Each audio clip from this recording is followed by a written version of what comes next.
Whether on-premise, hybrid, or in the cloud, RCS gives broadcasters the tools and support to create, schedule, manage, and deliver content with confidence. RCS is the trusted leader for audio professionals. Today on the Quarter Hour podcast, we meet the future of radio, a guy with 30 years experience showing the rest of us how it can be done. Today we're working smarter, not harder on the Quarter Hour.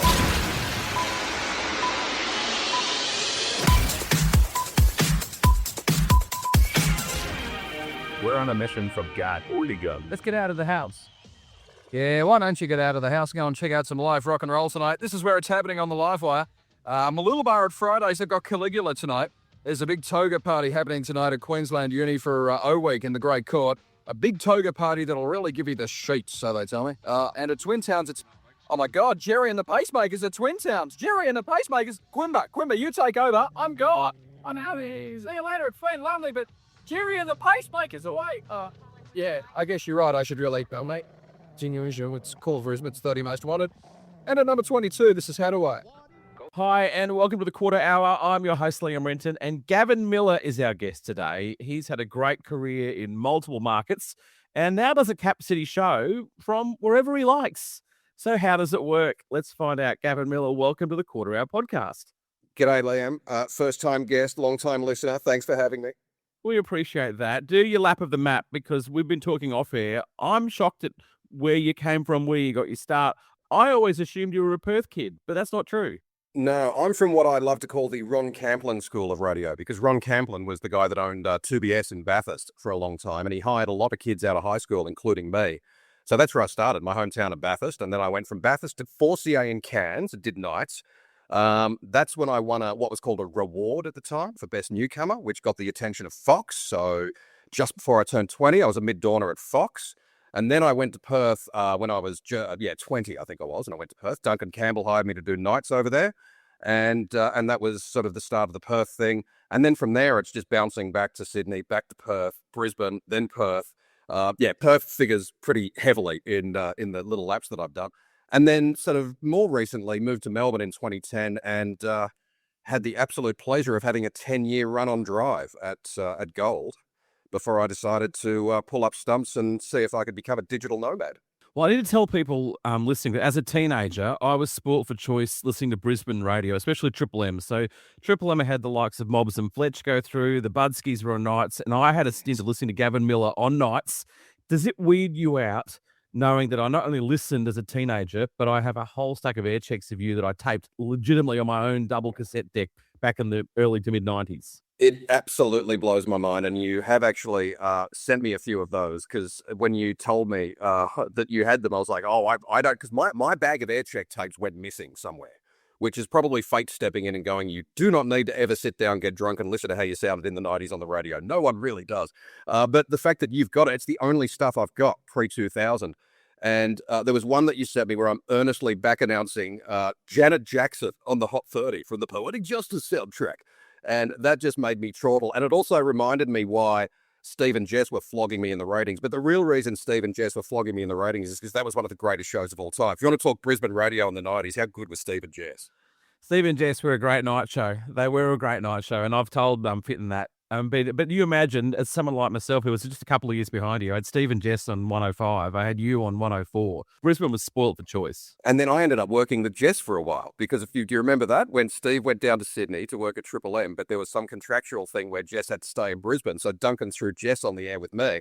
And that was the greatest learning experience ever. Jessica Gale just taught me how to loosen up and be myself on the radio like no one else ever had. Wow. Well, when you were solo, you kind of pioneered the non-co-host of the show. You had Quimba the Rock Dog, which was like a dog sound effect. I had no idea he wasn't real until years later. You'd pull in your phone operator. Like, you just pulled people into the studio to be part of the show. It's on in Brisbane. It's on 104.5, Triple M. Hello? Yeah, good dog. How you doing? That's my dog, Quimba. And he's written some questions down. Give us a look. Oh, they're pretty tricky tonight, too. Oh, my word. I'll tell you exactly why Quimba existed. And I don't think I consciously realised this until years later, because I was 19, 20 at the time and I came up with it in Perth. Quimba was a way for me to criticise the music, because I wasn't allowed to criticise the music. But Quimba would walk out and threaten to throw himself under a car whenever I played Meatloaf's I'd Do Anything for Love. Now, it's not me having an opinion, Duncan. I would say at aircheck meetings, that's Quimber.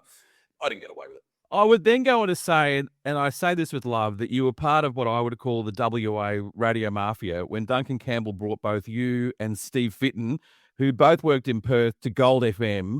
And it was a classic revamp lineup. You were on Gold in Melbourne, Fitton was on Gold in Sydney, and like two powerhouse jocks. Like you guys are, so good at what you do. And all of a sudden, Gold's just like punching above its weight. When was that, 2010, was it? Yeah, but I always hasten to add, can I tell you about bus driver theory when it comes to being a music jock? Here's my bus driver theory. I don't think it was ever me that was the thing that people tuned in for. It was the music. So it's kind of like when you get on a bus. You don't get on a bus because you love the driver. You get on the bus because you want to go where the bus is going, and you hope that the bus takes you there safely. I got to drive that bus for 10 years at Gold, and it was something I was very, very grateful for. Probably less grateful towards the end, which is part of the reason I got out of there.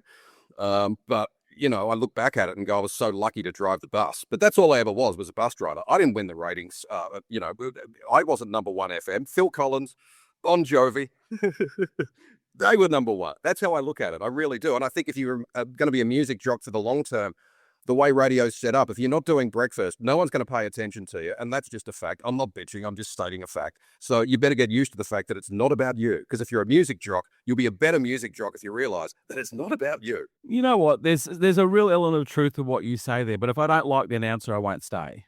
Right. So you jump off the bus if the driver was swerving all over the road. Correct. I would take the first exit and get on another bus. So, I totally agree with you. I mean, Gold has always had a cracking playlist, but it's also had some great personalities that I enjoy the company of. Yeah, and I agree. And I mean, if Steve Fitton was the bus driver, I'd stay on the bus. I think he's fantastic on the radio, Do you hold some weird record of being like the last person to have interviewed John Farnham? I might do. Yeah, that all came about because... and anyone who's worked in radio for a long time would recognize this. You get the press release for the Red Hot Summer Tour, and the publicist goes, who do you want to talk to? And you look at the lineup, and I go, John Farnham, please. And they go, no, John doesn't do interviews. So I emailed Glenn Wheatley directly, the late great Glenn Wheatley, and just asked him and just said, listen, I'm a big fan. I might be pissing into the wind here, but I really want to talk to him. Can we make it happen? And he showed the note to John. John loved the note, and I had him on the phone a day later. And he was amazing to talk to, and he told all the stories that you've probably seen on Hey Hey It's Saturday, there's what comedians call old rope, your collection of stories that you've got. And Farnsey just told all of them, and he was just off the air as well, just could not have been more gracious. And that's my favorite thing to do, is take something like that and turn it into a 1 hour special. That's the kind of radio I enjoy listening to the most, and that's the kind of radio I'm producing now with the shows I'm doing now for the Ace Network. I just love that kind of radio special kind of stuff. Love it. Yeah, I was going to say, how do you fit Farnham into a music shift? You're not going to fit him a 3-minute chat when you've done an hour of great, audio behind the scenes. Do you have to convince, your boss? Did you have to go to Sue Carter and say, I need an hour. We need to do a Farnham special? This actually happened right when Sue Carter started as the content director at Gold. And no, she was more than happy to do that. And Sue was fantastic the whole way. I mean, I don't know if you've had her on the podcast yet. I don't think you had, because I would have heard it. But if you want to hear from a great radio brain, try Sue Carter. She's great. So backtrack me a little bit. Why did you leave Gold? You were successful for 10 years. Why did you leave such a prime shift? A few reasons. I'd done the same thing the same way for 10 years. So creatively, I was just a little bit verging on bored. And I don't like to do bored, because I think being bored is for the boring. So I just wanted to move on. I also could see where the industry was going, and I sensed that the rug was going to be pulled out from under me. And maybe this is a radio thing, maybe this is in other industries as well, but you'll recognize this. I wanted to leave when I wanted to leave, not when I got the tap on the shoulder. That was really important to me. So you did some pretty heavy stints on big stations around the country, all of them in studio. Did you like being confined to a 4x4 meter box every single day? Yeah, look, I mean, I did my kind of 30 odd years of that, and I actually loved studio environments. I love being around radio stations, a lot of sort of A-type personalities, a lot of fun people. I've always loved the fact that salespeople will never get this, that it's just magical to have an office with, not only is it soundproof, so you can make as much noise as you like, but there's a button you can hit that turns a light on that stops anyone from coming into the bloody room. How good's that? What a superpower. Many times I'd have that light on with the volume of the microphone down just because I could. Yeah, exactly. So no, I loved it while I loved it, but my partner Paul and I went on our first European trip together in 2014, and we did the whole thing where you go on a survey break and you've got to try and whiz through Europe in 2, or if you can get an extra week, 3 weeks off. And we looked at each other then and said, wouldn't it be amazing to create a work life that was portable? And so we had this little mantra, portable living. How do we make a portable living? And we did not know how it would happen. And in 2014, half the technology I'm using to talk to you right now did not exist. And there was no way of knowing how we'd do it. But yeah, I like a little bit of manifestation. Shout out to Bianca Dyer. So yeah, that's what we did. We just basically aimed towards it. And then here I am doing it. You pop up at Ace. Now, what came first, the chicken or the egg? Were Ace already dabbling and working off-site, or did you suggest that? Or is that why you were attracted to working with them? How'd it work? I really wanted to get away from working the 6-day week because day jocks have to work a 6-day week and you grow to hate it after a while because 1 day a week off is nowhere near enough. And I went to Sam Thompson at the time, who was the content director, and said, Sam, how about instead of putting me on live on a Saturday afternoon where I'm sitting there going, this is, win some movie tickets, who cares? Why don't I do a 2-hour produced show called This Week in Music, which is music news, but through a gold filter. So it's just music news to do with our classic artists. And Sue went, okay. And so we put that on the air. And that's how I ended up starting working with Ace, because Ace took This Week in Music as a weekend show. So then when I left Gold, it was just a natural progression to kind of say to Ace, hey, I really like working with you guys. Do you want to keep working with each other? And by the way, do you mind if I'm remote? And they were like, sure, we'd love to. And everyone's remote. So jump on board. And they're just the nicest bunch of people I've ever worked with in radio. I cannot talk up Mark Taylor, John Vertigan, just the whole team are just absolutely fantastic. Yeah, I mean, like you, I've also done a stint at Ace, and there was an Easter weekend where I was doing the top 500 countdown from my study, and I'd walk out to my back deck, and all my neighbours were on the back deck. We're having an Easter party, and I'd be throwing shout outs to the neighbours that were on the. It was like I was a teenager again, doing a home broadcast. It was amazing. Yeah, yeah, and now like I can for example, knock out a voice track for a show that needs producing. And yesterday I was on a train from Italy to Austria. I put content together that's going to air in Sydney, Melbourne, Brisbane on a tray yesterday, and then waited till we got here on the Wi-Fi and uploaded it. I mean, that's an incredible work life. And I honestly feel, and I get a big goosebumpy when I say this, because a lot of people thought I was mad when I left Gold, because this is a destination gig. You don't leave a destination gig. But that's the other part of what I didn't mention before. There was nowhere left to go. Like once you're a music jock, if you get to drive in Melbourne and you get to stay for 10 years, where is there to go? There's nowhere upwards to go. So my idea of, continuing my career was to do something else. And this is the something else I wanted to do. And the goosebumpy part is now I feel like I'm actually living the life that I've imagined for a long time. So how does the current setup work? I'm looking at you on like a Zoom screen. You've got your AKG headphones on. You've got a pretty impressive microphone. First question is, where in the world is Gavin Miller? Okay, so I'm in Austria at the moment. I'm not far from a town called Villach, looking at a beautiful lake, which we'll go and take another walk around shortly. Got a car for the week, so lots of Austria lakey stuff. Czech Republic next week. Beers in Prague. Sounds good. So yeah, that's where I am at the moment. But in terms of the gear, it's a little Rode desk. It's the Mac, the MacBook.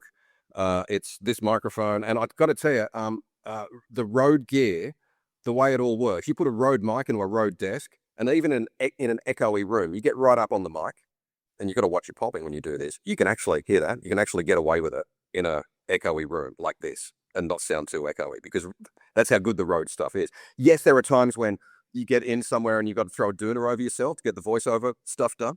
But as anyone knows who puts radio shows together, voicing them is about 10% of the process, So you could really do a shift anywhere in the world. You're living proof. You can do it anywhere. As you said, on a train, any country in the world, you can do a show back to Brisbane, Sydney, Melbourne, and listeners are none the wiser. No, and I don't mention where I am because there's nothing in it for the listener. Like if I'm going to say I'm in Austria, unless I'm giving away tickets to Austria, well, piss off, mate. That'd be my attitude if I heard someone else do that. So, and I know that there's an element of the radio community who feel that it's kind of deceptive when people do shows for markets that they're not physically in. But if I'm doing a show like the Classic Hits Countdown, that's Sydney, Melbourne, Brisbane, Darwin, 2WEB in Berg take that show, a bunch of Ace regional stations take that show. I can't be in all those places at once. So, and I deliberately make shows that are designed to not have to be that fully live thing, including the Lunchbox show I do for Sydney, Melbourne, and Brisbane on the Ace network. That's how that's done as well, is, I can knock that show out a couple of days in advance, unless of course an artist dies, and then it's quick action, change the show tomorrow, which is part of it. So back on the tech stuff, does stuff break? Like, you give me a rough setup of what you've got. What do people need? And like, does stuff break along the way? All right, so all you need is a Rode desk, a Rode microphone, a MacBook. That's it. That's it. That's the setup. So when I did a trip 4 years ago, I used to joke that my studio went into half a suitcase. Now it's a quarter of a suitcase. Yeah. Because I'm using the Rode Duo desk, the smaller one. So that's it. That's the entire setup. Great technology is only as powerful as the people using it. RCS Academy offers self-paced online training and certification across Zeta, G-Selector, and Acquirer. So whether you're developing new skills, training your team, or looking to get more from your RCS products, RCS Academy provides practical, industry-focused learning that you can complete at your own pace. To learn more, contact RCS today. Talk to me about the freedom and flexibility. Like you really are living the dream. Well, thank you. I think I like that idea. Yeah.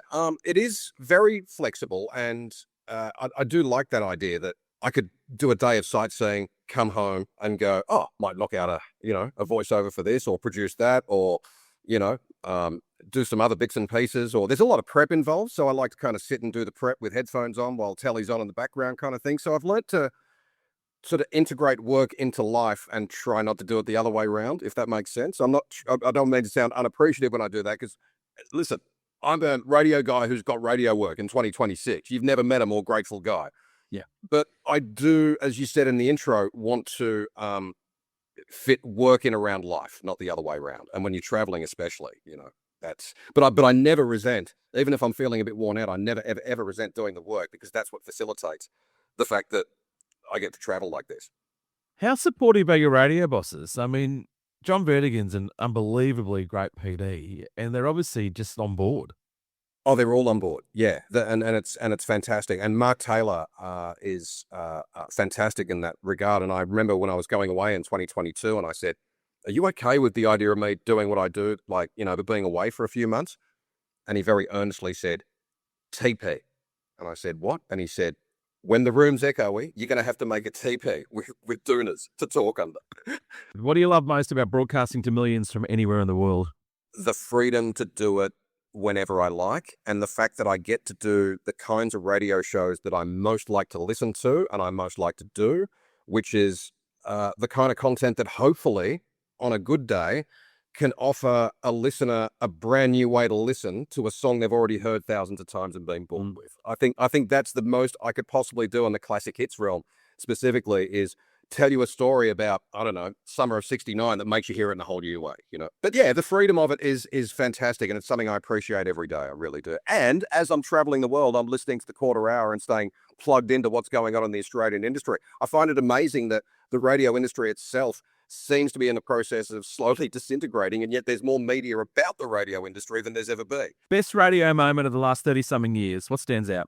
Can I say Howard Stern's response to 9/11? Like, they were in the middle of talking about Pamela Anderson, I think, and then the news came through, and it's harrowing to listen to, but you can find it on YouTube. He stayed on the air for until after lunchtime that day and just tried to process it live in that very kind of, real Howard way. Yeah.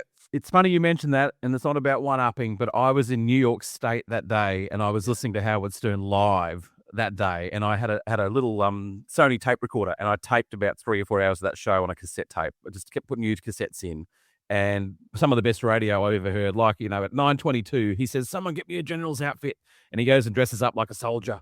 I mean, the tragedy of it all, but the theatrics, and I learned about what was going on from Howard Stern. And I still think his stuff on Sirius is great. I think he's the greatest interviewer ever.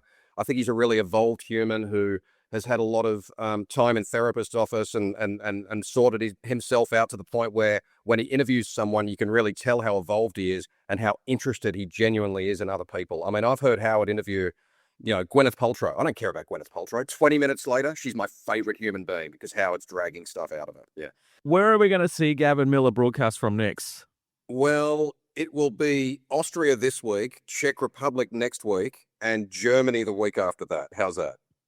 It's so good, mate. You have no idea what a pleasure, especially my teenage self, chatting to the great Gavin Miller. Thank you for joining us on the Quarter Hour podcast. We really appreciate it. Thank you for having me. Tell Wade I said hi. Where's Wade? Is he not with you? I thought it was like a Bert and Ernie thing, and you two guys were together all the time. No? You know what he says. He says Liam does the heart, Wade does the smart. So, all heart, all heart. Thank you so much for having me. Appreciate it.